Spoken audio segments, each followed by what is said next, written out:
Tigbauan is a second-class municipality in the province of Iloilo, Philippines.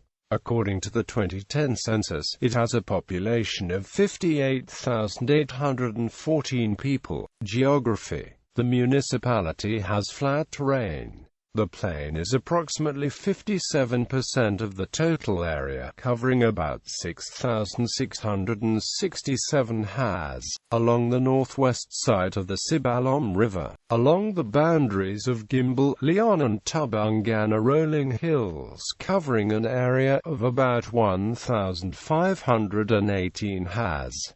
The municipality has no forest cover. The highest point is 200 meters above sea level and lowest is 1 meter above sea level. The town has two main rivers, Tigbauan and Tigbauan River. The first originates from the mountain portion of Panay, passing the town of Leon and snaking through the barangays of Cordova Norte and Cordova Sur, Bitas and Bagumbayan. The western portion of the poblacion and empties into the Panay Gulf. The second emanates from the junction of Braji, San Rafael, Binalayan Mena, Nagba, Orongan and joins the Tigbauan River in the southern portion of the poblacion. Aside from the rivers, there are creeks and natural springs, which could be a good source of water supply and could also be used as natural drainage. It is 22 kilometers from Iloilo City. Of the total 8,889 has, 93.78% is devoted to agriculture and allied activities.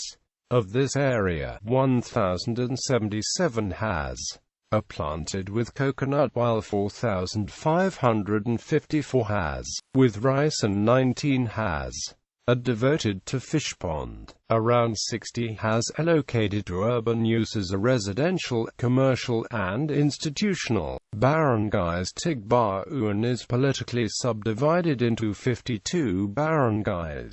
History. Legend of Tigbauan. The Maragtas legend tells us that in the 12th century, 10 Bornean Datas chieftains left the homeland in the island of Borneo, in order to escape the cruel tyranny of the king, Sultan Makatuna. They sailed towards the north in the long boats called balangays of barangays. Quote, "They landed here on the island of Panay in order to live a life of unrestricted freedom. The 10 Bornean Datas chieftains were led by Datu Puti. They bought the island of Panay from Datu Marikudo, the native chieftains of the Itas and Negritos. For Panay Island, they paid Datu Marikudo with 1 golden salakit and 1 gold necklace for his wife Manawantawan. After the purchase of Panay, it was divided among 3 Bornean chieftains, namely, Datu Sumakwelfahamtik, Datu Bank I for Aklin Kapas, and Datu Pai Burong for Irong. Datu Puti and the rest of the Bornean chieftains left for Luzon. Population increased mostly in the Saruwegan area, where most of the Bornean settled down, and so, families from the tribes of Labing, Isog and Mangualas decided to settle elsewhere in Panay. They sailed in the long boats, and followed the course of the rising sun. They landed on a place which they immediately called Tigbauan, because of the thick growth of a species of giant grass or tall reeds on this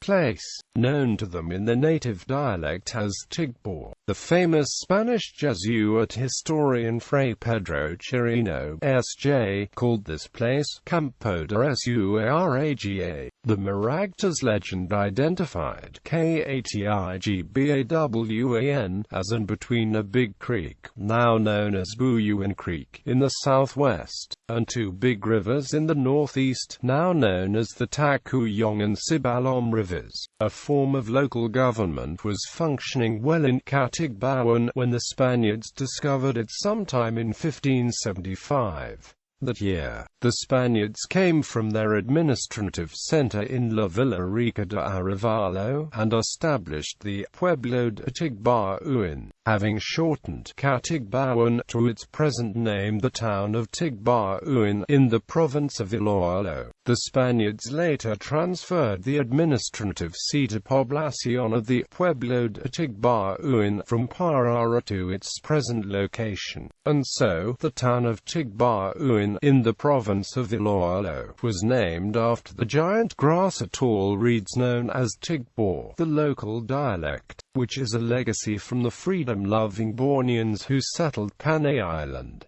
World War II. Tigbauan was the site where American forces code-named Victorino landed on March 18, 1945, together and forever with the Philippine Commonwealth troops under the Philippine Commonwealth Army's 61st, 62nd and 63rd Infantry Division and the Philippine Constabulary's 6th Infantry Regiment to begin the liberation of Panay. The troops set out from Lingayen Gulf, Luzon on March 14. The 185th Infantry, 40th Division, splashed ashore at Tigbauan, several miles west of Iloilo. That they were greeted by Army Col. Macario L. Peralta's Filipino guerrillas and continued with the Philippine Commonwealth troops drawn up in parade formation. General Eichelberger recalled in his memoirs how the guerrillas stood stiff in starched khaki and resplendent with ornaments. The strong guerrilla force of 23,000 had secured most of the island, except the area immediately around Iloilo where 2,750 Japanese were ensconced. The 40th Division quickly swept through the Japanese outposts and then drove the Japanese from the city in 2 days. Again the Japanese withdrew after the initial fighting into the inaccessible mountain jungles. In the fighting, the Americans lost 20 men, the Filipinos lost 42 men, and the Japanese 80. Responsibility for mopping up was turned over to the Filipino guerrillas and the 2D Battalion, 160th Infantry. Some 1,500 Japanese later surrendered at the end of the war, because General MacArthur planned to stage 2 divisions from Iloilo for the invasion of Japan. Engineers began repairing the local airfield and starting base construction at once. Demographics. Education. Tigbauan has 16 complete elementary, 7 private school, 5 primary schools, 45 daycare centers, 8 national high schools, 4 private preparatory schools, 1 Catholic kindergarten school. Schools are encouraged to establish and maintain biological, vegetable garden and participate in the coastal and environmental cleanup and tree planting. Fishery. Tigbauan ranks as one among the leading municipality of Iloilo in fish production. The 10 coastal barangays of Barok, Atabayan, Biging and Namacon, Tanpal, Braji, Number 8, Braji, 9, Parara Norte, Parara Sur and Buyuan. The latest survey showed that barangays Barok, Atabayan and Biging produced less than 2,000 tons of fish meal and bagungan were sold to fish millers and poultry raiser in the province. Saludan Festival. Saludan came from the word salad, a salad. Tigbauan is coastal town. Its seawater abounds in different kinds of fish. An excerpt from a book, The Philippine Islands, by Blair and Robertson, 1493. 1898, Volume 12, pp. 217, 219–220, of which Fr. Pedro Chirino related his experience and observations about our town. States that the village itself was on the same shore, at the mouth of the river, of which I myself have enjoyed in abundance, as they were continually fishing on the beach, usually with 3 or 4 nets. They never made at all without devoutly is regaling us with a part of it. Since the beginning of recorded history's Spanish time, our fishermen have used nets or woven bamboos to catch fish from the sea or river, and in the local dialect we call this salad. On the other hand, aside from our winter resources, our forests, farmers and hills also abound in rich natural resources. The book further states, Tigbauan has a very beautiful district with many villages extending more than 6 leagues along the coast of the sea. The entire district is well supplied with game, fruits and vegetables and fish from the sea. The people are very industrious and always preoccupied, the men with the fisheries and farming, the women with the spinning and weaving. Primarily our farm product is rice. Whether crude farming ways and tools or modern agricultural machineries are used, we use the term salad. In thrashing rice using the old method of the modern equipment, kita nagasalad manggihapon. Our tuba is famous for its sweetness and is practiced in tuba ginesa ludkang salad. And salad also means the method of catching hipon, or shrimps. Salad tasa palupadan. The name was coined by Hans Angani Ang Bayan member Rex Fulgi, Privilegio of Braji, Atabayan, Tigbauan, Iloilo. Thus the Saludan festival is born. Adlaw sang Tigbauan. During the first term of Mayor of Tigbauan, Hon.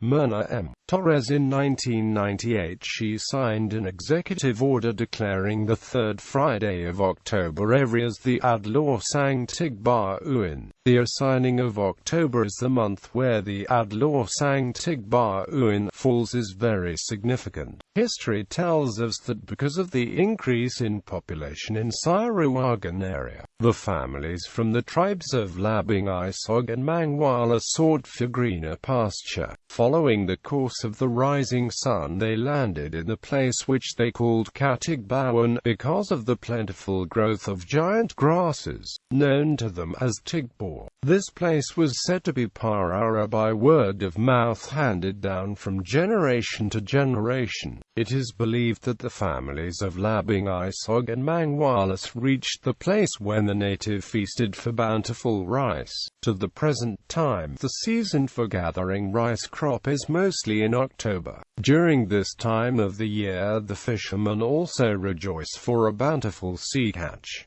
Thus, Adlaw sang Tigbauan is celebrated in October. To make this day more significant, the Saludan festival was launched. Tigbauan is one of Iloilo's treasure trove, packed with gems from more than a millennium of historical significance. With one foot in the past and the other in the present, Tigbauan allows every visitor a glimpse of its heady blend of architectural masterpieces and natural wonder. The town's 134 years of history are on display when you look.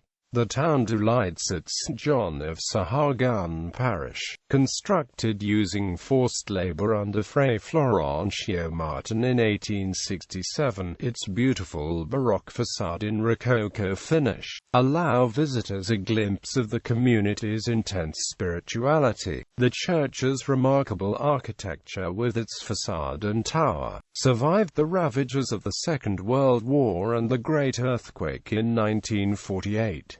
Presently, the mystical beauty of its altar depicts heaven and Dante's Inferno, the church walls with the Way of the Cross, all done in intricate mosaic of colored stones, is a sight not to be missed. On its churchyard remained a marker of what used to be the site of the first Jesuit boarding school for boys in the Philippines, established in 1592, and renowned at time for the liturgical music during church services.